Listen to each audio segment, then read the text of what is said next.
Bookies, welcome back for another video, and today we are going to be going over my October TBR. It's a mess. So let's get started.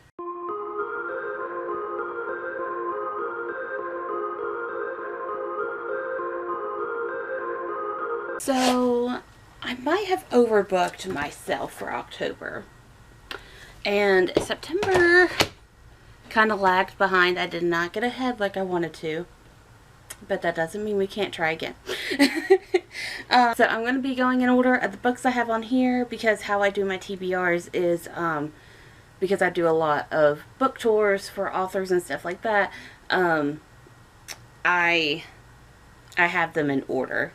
So like the order that they are in is the order I need to read them in. There is no skipping. There is no going to the last book or doing this or doing that.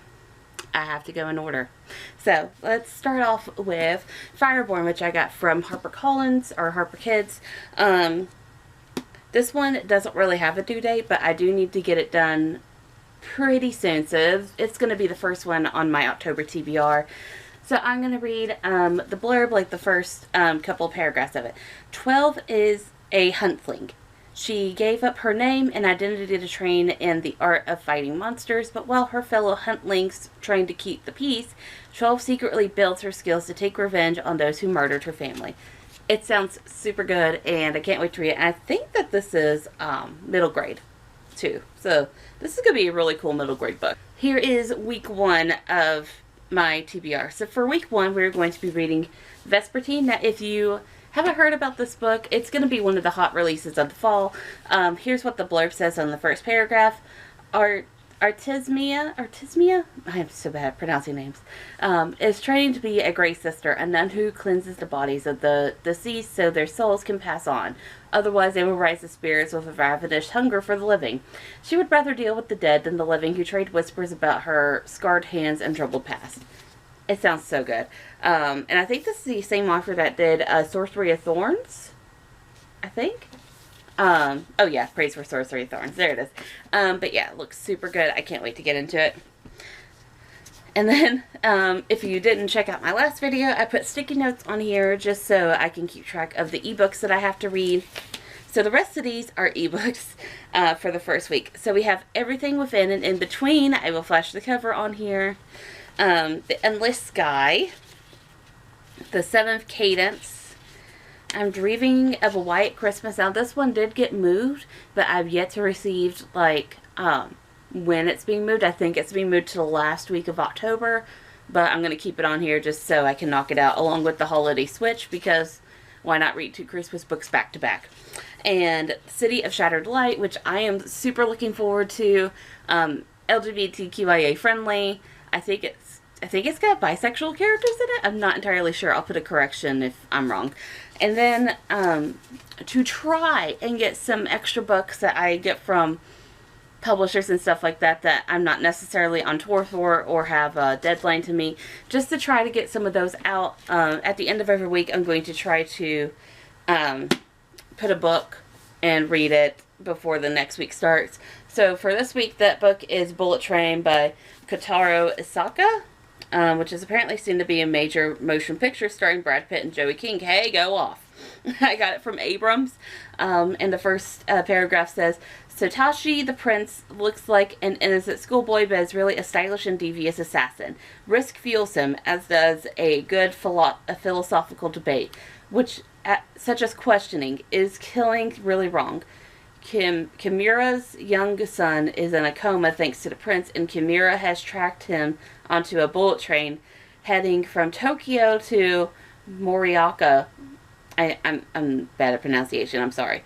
To exact his revenge. But Kimura soon discovers that they are not the only dangerous passengers on board. Right. And this book is a bestseller in Japan, so I'm pretty sure that most of this is Japanese-based and stuff like that. So I'm a tad worried about Brad Pitt being involved, because he's not Asian, at least to my knowledge. But I will judge that if I ever see the movie. I don't know if I'm going to see it. So then the next week, which starts on October 10th, here are the books that I'm going to try to conquer for that week. We have The Falling Girls by Haley Chrysler. And then I'm just going to read the first paragraph. Actually, I'm going to read the first two because the first was pretty short. They share clothes, toothbrushes, and even matching stick and poke tattoos. So when Shade unexpectedly joins the cheerleading team, Jadis can hardly recognize who her best friend is becoming. Shade loves the idea of falling into a group of girls. She loves the discipline it takes to push her body to the limits alongside these athletes.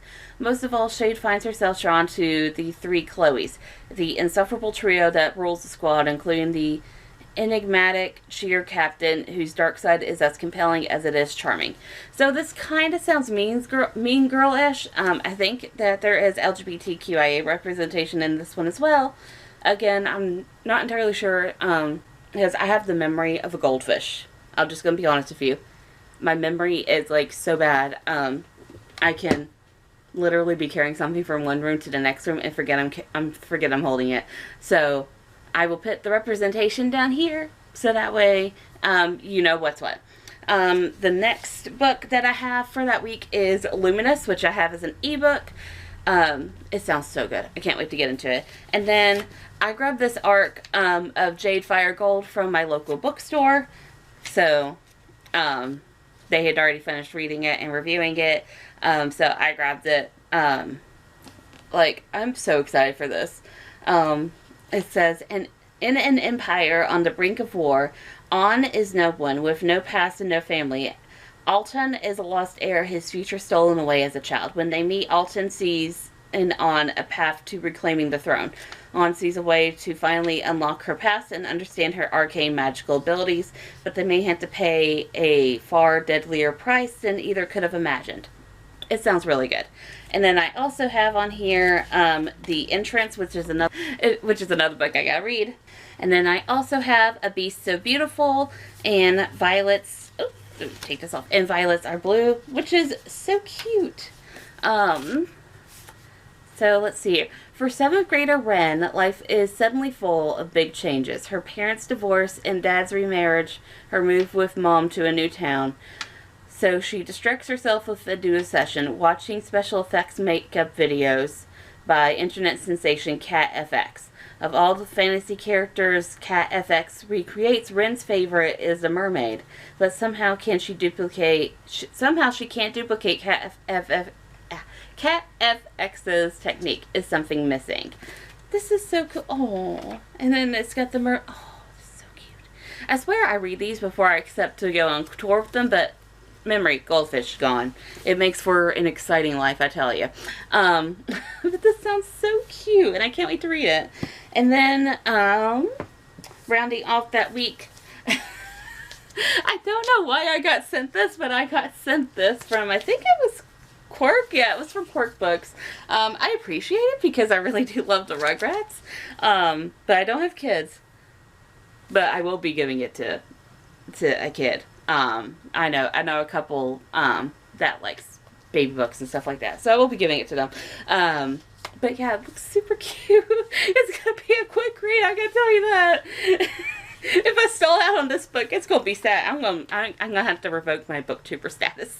All right, then the next week that starts on October 17th. The first one that's gonna be on is Mother Next Door, which I believe is a murder suspense book.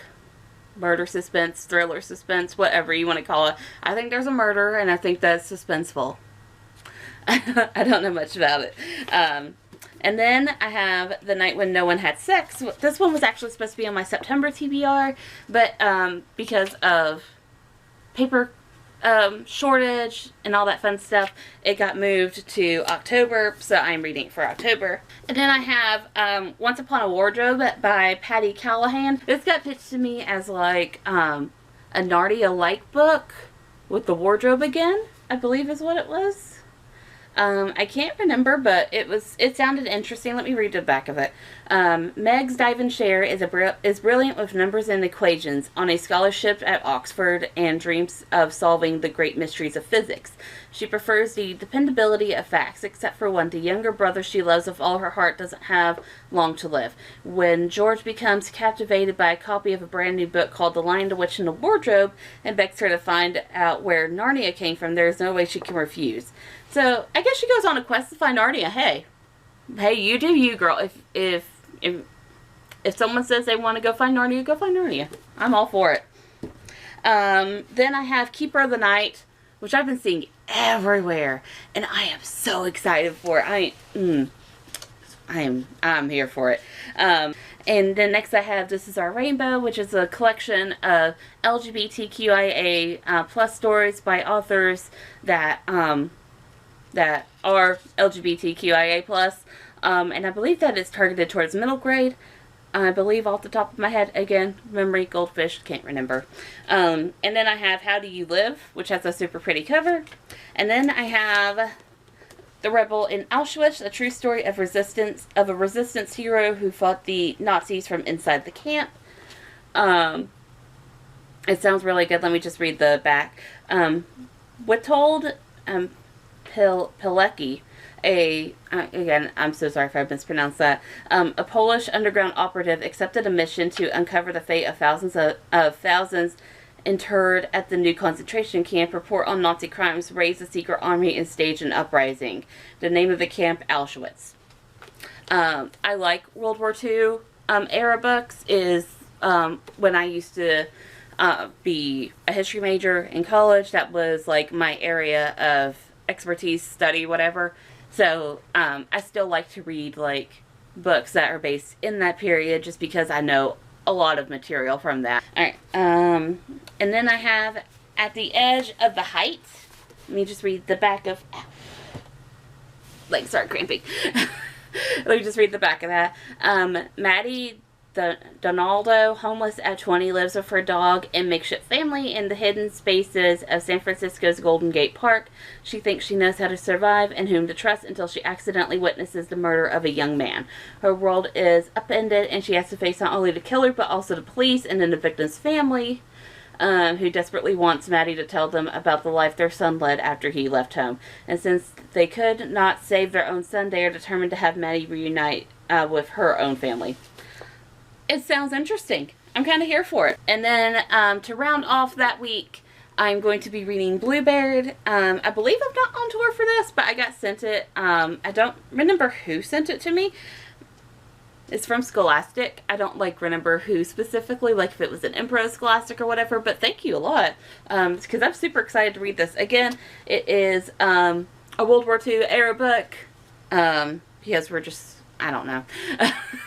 I seem to attract those because, so once you're, just like a tip, once you've been a book reviewer for a fairly long time and you've worked with publishers for a couple years or so, they start to pick up on like what your interests are and stuff like that, and they get to know you. Like, you're not unknown.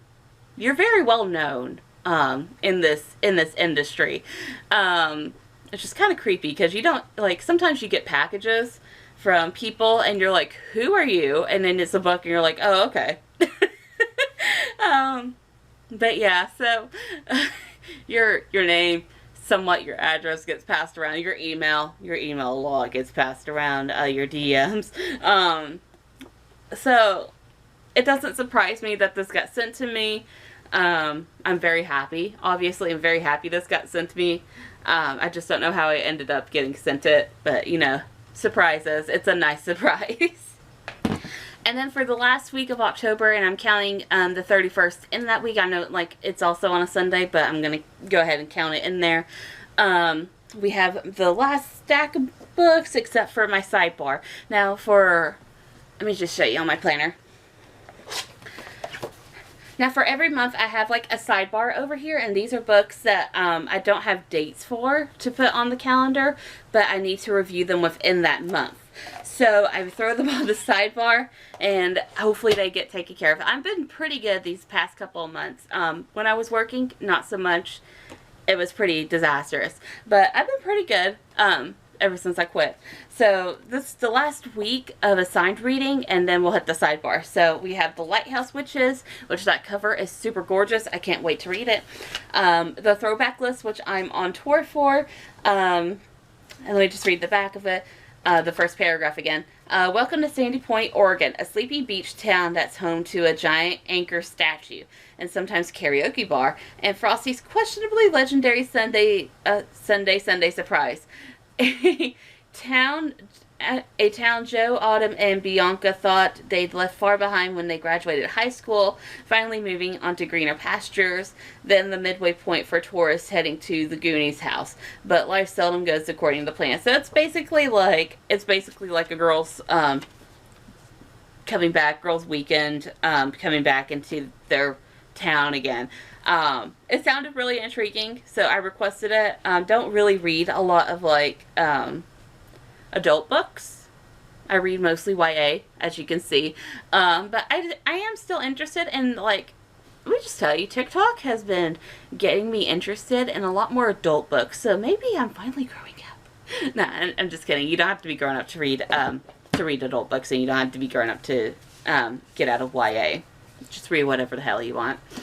Then I have The Outlaw Scarlet and Brown, which sounded like a fun heist book. Scarlett McCain is a shoot first, ask questions later kind of outlaw. She scrapes by on bank heist, her wits, and never looking back. And that's just like the first sentence. So yeah, heist book. It sounds fun. Can't wait to read that one. And then a couple of ebooks. I have Sakura Nights. This is the second book. I read the first book for the author a bit ago, and I'm going to read the second book for her now.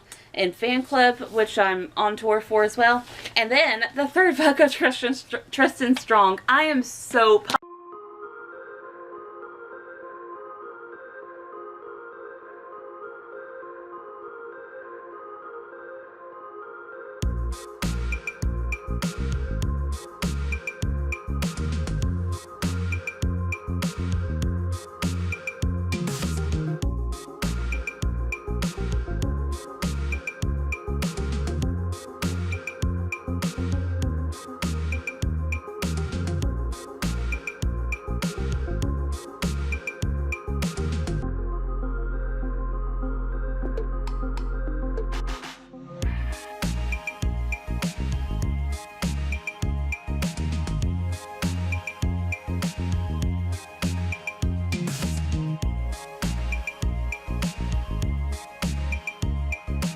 Alright, so now we're getting to the last stack, which is the October sidebar. For this, for every like 3 or 4 books, I put in a book that I'm trying to get off of my review book shelf. So we have, for the sidebar, I Am Margaret, Bright Ruined Things, and Lies My Memory Told Me, which I'm doing a promo for, but I don't have the time to actually read the book, so I'm going to try to throw it at the end at the on the sidebar. And then the book that I have that I'm trying to get off the list is Egg Marks the Spot by Amy Timberlake, which got sent to me because I read the first one for them, and I fairly well liked it, so they sent me the second one. I don't know why I have this one out just like randomly, but apparently I also wanted to read Lycanthropy and Other Chronic Illnesses. I know that there is a lot of controversy surrounding this, which I am very well aware of, and I am very much taking that into my read with this, so there probably won't be a very good rating out of this to begin with, but I did want to go ahead and fulfill my duty of reading this, and at least giving it a review. Then we have Madness, The Threat Below, and Little Thieves, which I'm so excited for. This cover is gorgeous, and I like Margaret. I like the author. She's really cool. And then we have Mirror Mirror by Jen And then we have Mirror Mirror. I have had this on my NetGalley to review list for over 2 years now. It's time I need to read it. I need to get it off my shelves. Well, actually, I'm just going to be honest. When I finish reading this, it's going to go up there on the retelling shelf, so it's not really going to go off the shelf, but you know what I mean, whatever. And I also picked up Maisie, which is a Once Upon a Book Club book. I have a backlog of those that I need to review as a VIP. Well, not as a VIP, that's not one of the requirements, but I like to read the books and use that to help take photos and promote them and stuff like that. So I kind of want to read that book before October ends, because I need to get into that. And then the last few I have is Threatening Souls, Bleeding Misery, Diary of a Rich Kid 1, 2, and 3, and Turnabout. I'm reading Threatening Souls and Bleeding Misery for the author, who is one of my best bookist friends. Her name is Nicole. She is amazing. Definitely check out her works, because she writes some spooky stuff, and she's working on some sci-fi stuff, and I can't wait to read that. And then, I don't know why, I just picked up this whole mess of reviews and stuff. I probably will not get to these. These are all, well, these are not even all of them. These are like some of the ebooks that I got to review for NetGalley. I'm telling you, like, I have a problem. I can't say no. And it's bad. It's really bad. So I'm trying to fix that this time around. But that is it. That is all the books I have planned for October. We will see how far I get. Fingers crossed for me. Keep me in your thoughts. Send good vibes along my way. Try to keep, try to send the good vibes so we can keep my depression away, so I can actually read this month. And yeah, I will see you later. So, and I'll be doing reading vlogs, so that way we can all just keep in track with how this disaster is going to pan out. But yeah, that's it. So thank you guys for watching. See you again. Bye.